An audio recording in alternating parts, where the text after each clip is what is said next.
My name is Sasha, and I'm 30 years old. I work as a sales representative for a company. I have a 32-year-old husband, Kyle, and 2 children, a small son named Andrew and a daughter, Anne. Kyle is an office worker who goes home on time. He picks up our children from daycare after work and does the house chores at night. However, recently, my relationship with Kyle is not going too well. I'm often away from home on business trips because of my job. Kyle doesn't like that, and when I come home, he continues to make petty complaints and we end up fighting. This caused our marriage life to be a little awkward. I'm home. One night, when I come home from a business trip, Kyle says this. You're late. What took you so long? You must be busy, but I'm exhausted from looking after the kids. My husband suddenly blew up at me. Don't be so sarcastic. It's not like I go to business trips because I want to. Why don't you come home early sometime and play with the kids? They're always looking for you and asks for their mother. I don't know what to say to that, but I have work. Quite a while ago, you were the one who told me to not worry about the kids because you'd be the one looking after them since you'd come home earlier. And for that, I give you the weekends off, and I always play with them on the weekend. Don't make it sound like I'm always ignoring our kids. Well, I'm not saying that you're abandoning your kids. I'm only saying that you need to focus a little more on your family.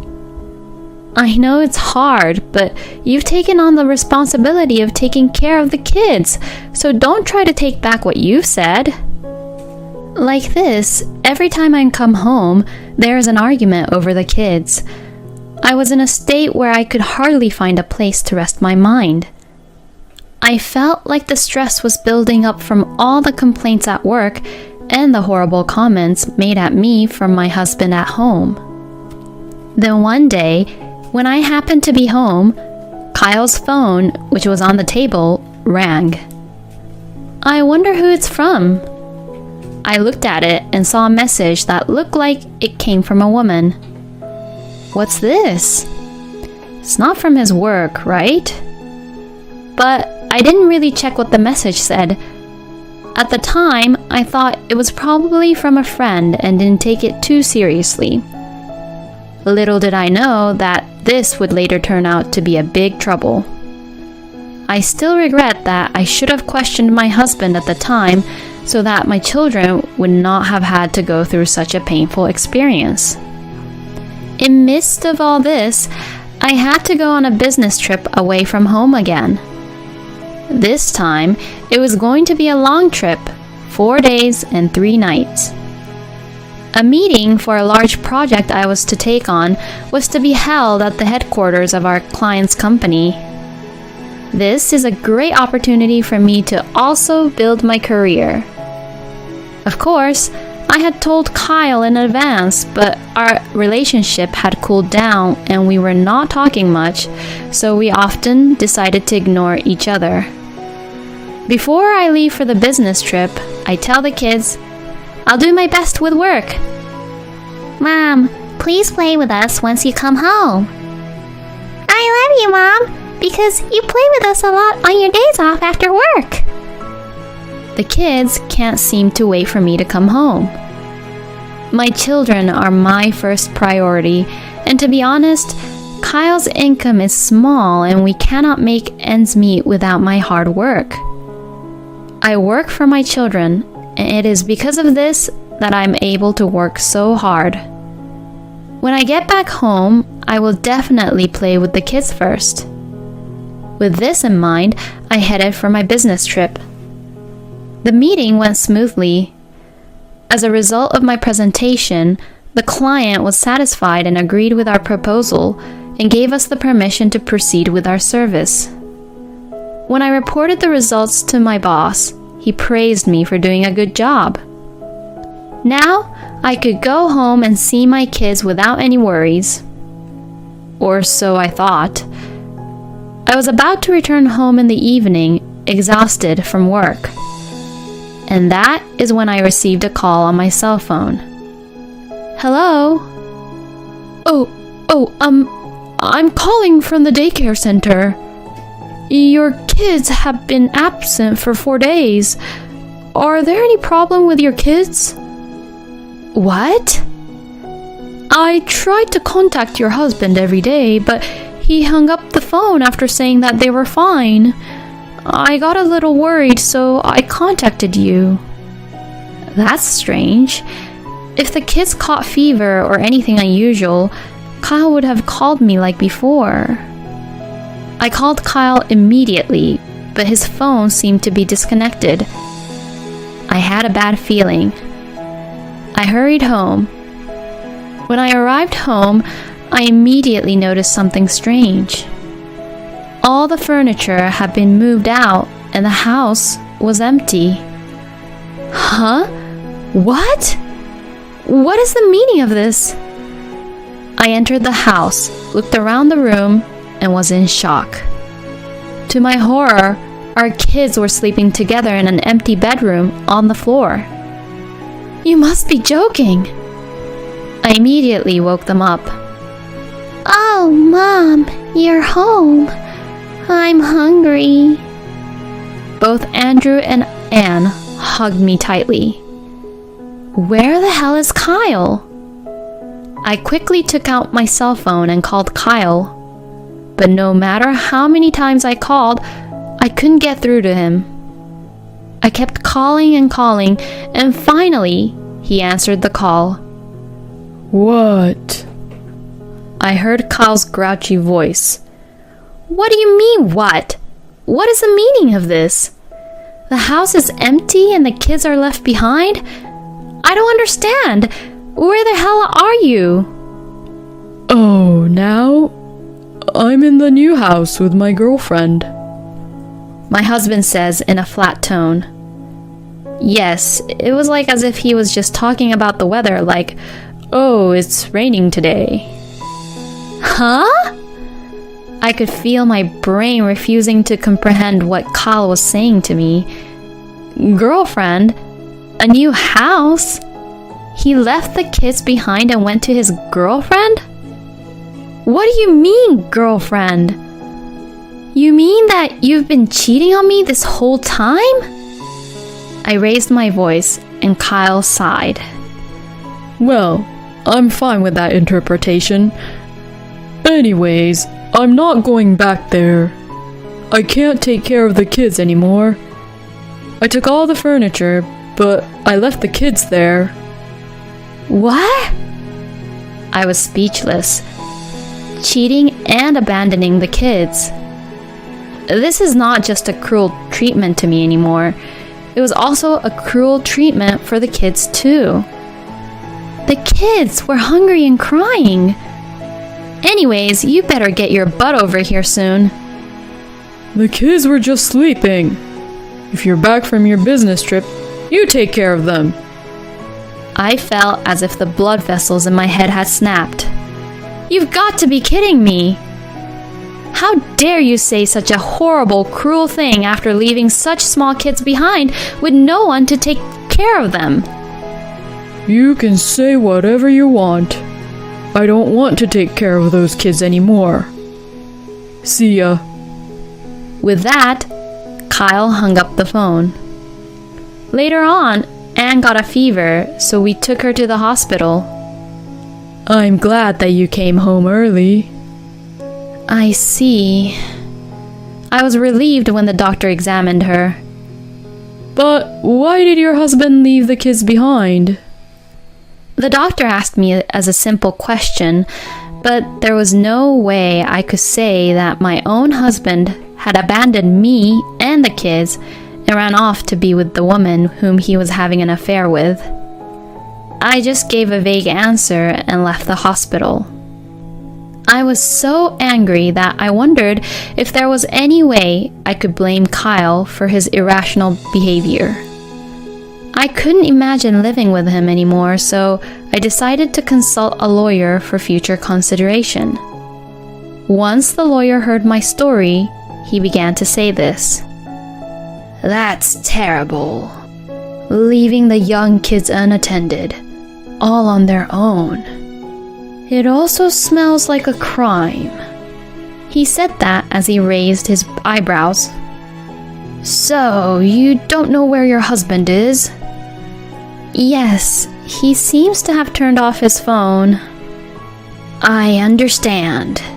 For now, we need to find your husband's whereabouts. Let's ask a friend of mine to help us. The lawyer was kind enough to help and support me with my case. I took some time off from work and pondered while taking care of the kids and while the detective agency's investigation proceeded. Kyle had never been proactive in taking care of the kids. However, I never thought that he would treat them that badly. No matter what the excuse is, he shouldn't have done what he did to his own kids. And plus, he was having an affair. When did he find his girlfriend? Was he always flirting and being with her even when I was on a business trip and leaving the kids all alone at home? While thinking this, I got goosebumps all over my body and my anger took over. I could never forgive him ever again. He must get what he deserves. That's what I thought to myself. Kyle didn't run or hide, so his whereabouts were immediately known. He lives in an apartment in the neighboring town with a woman whom he is having an affair with. Kyle commutes to work from there. His girlfriend is a bartender at a bar, and apparently she's divorced twice, but she has no children. On Saturdays and Sundays, when my husband was free from taking care of the kids, he would go out to play darts in the bar, and he started going over to that bar frequently. And as you can imagine, he left the kids at home while I was on a business trip and started having an affair. His girlfriend was in debt, so she had her eyes on Kyle's salary, not only asking money for his drinks, but also asking money for her living expenses. I knew that Kyle had a really shallow thought, but I had never expected it to go this far. I looked up into the air in despair. On the evening of the day we discovered his whereabouts, I visited the apartment with my lawyer. When we knocked on the door, Kyle showed up. His girlfriend seemed to have gone out to work for the night and was not there. Oh, so it's you. Kyle glared at me as he said that. What you did is a crime. Can't you understand that? I suddenly cut to the chase. The lawyer also explained the importance of my legal responsibility as a parent to protect my children and the best way forward for our marriage, but it seemed like Kyle could no longer hear me. I know. But I couldn't stand to take care of the kids anymore. I just wanted my own freedom. Kyle was truly pathetic, and what he said was very unacceptable. To begin with, there are many men in this world who are raising several children by themselves. I take care of them all on weekends. And what's so hard about taking care of your own kids for a few hours after work during the week? And if it is hard, how is that a reason to cheat on me and leave the house? What you're saying is an excuse. What you're just doing is whining and complaining. Did you plan to become a criminal and run away if something happened to your kids? Did you think that life would go on like that? How could I think that? If you, a woman, had stayed home to raise the kids in the first place, there would have been no problem. What the hell is he going on about? I was completely appalled. I'm not doing anything wrong. I looked at my husband, who was unwilling to break his position, and gave up, thinking that he would never change. I don't regret having the kids, but I think marrying you, Kyle, was the biggest mistake of my life. Anyone who has no problem disrespecting the life of a child is not a human being. Call me whatever you want. Now, I have my freedom to actually live my life. Does he have no sense of guilt or remorse whatsoever? I was so stunned by Kyle's behavior that I was disgusted by his problematic words and actions. My parents-in-law, shocked by their own son's action, who had neglected the kids and run off with a woman, came running to me and got down on their knees to apologize. It was not their fault, but I accepted their sincere apology.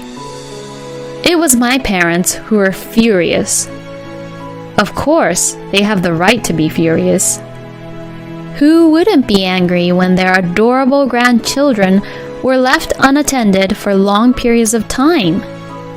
However, I offered to settle the case myself and asked my parents to stand back.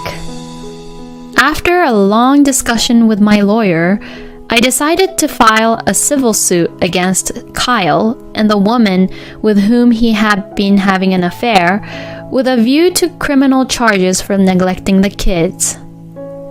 During the preliminary arrangements, Kyle refused to acknowledge the lawsuit. At the main trial, he admitted that he had left the kids behind, but he evaded, saying that he didn't intend to put the kids in danger. I stared blankly at the courtroom exchange. How could I have let this happen? I slowly thought back to the time when I met Kyle. When we first got married, Kyle was kind. He was a good person who respected my opinion, even though he was a bit of a pain in the ass. But after we got married and had kids, his attitude changed. Kyle did not like children in the first place, and I couldn't really realize that part about him. The trial didn't take long, and I won the case. Then, the police got involved and began to proceed to investigate the incident. My husband was questioned and charged as abandonment of kids under protective custody, and since it was his first offense, the charges were dropped. But this was a de facto conviction. I took this opportunity to ask Kyle for a divorce. Now, I would never see him again. After that, my parents, who were worried about their grandchildren, came to visit us frequently. The kids seemed to really enjoy seeing their grandparents, which was the best thing that could happen to them. That was a tough time for you. I am so glad that they are safe now. My mother looks back at me with a relieved smile. My father was still very angry, and he lashed out at Kyle at every opportunity. I also filed a claim for the damages against Kyle's girlfriend, but what was she going to do about it? It seems like she closed the bar, fled the apartment in the night, and I have no idea where she has been since then. I heard that Kyle was fired from his job after the incident and is now living alone in a run-down apartment. Either way, it is none of my business anymore. This huge incident was a shocking event in my life. I had never imagined that Kyle would abandon the kids and run off with a woman whom he was having an affair with. I realized that no one, not even you, can predict what can happen in your life. As I thought that to myself, over time, something had happened which caused my life to turn around. As you may have guessed, I was proposed for a marriage again. He is one of my colleagues from the same company I worked at. He had been concerned about what had happened to me and had been watching over me. I was shocked and mentally distressed, but I was able to maintain my peace of mind by talking to him about it, and I gradually became attracted to him. I took the courage and asked him to be my boyfriend, and he accepted, knowing that I had 2 kids. Unlike Kyle, he loves and adores the kids. The kids also liked his kindness, and they adored him too, and we got married sometime after that. And few years later, I asked both of my kids, who are now a little older, about Kyle. They both vaguely remembered him, but they told me what they remembered is that Kyle had ignored them and kept on watching the TV even when the kids got hungry. Never underestimate the kids. They remember particularly about shocking or traumatizing events, including how they felt at the time. Perhaps it was a very traumatic experience for them. We have to raise our own children with responsibility. As I gazed at my kids playing with their new father in the park, I thought about the life that lay ahead.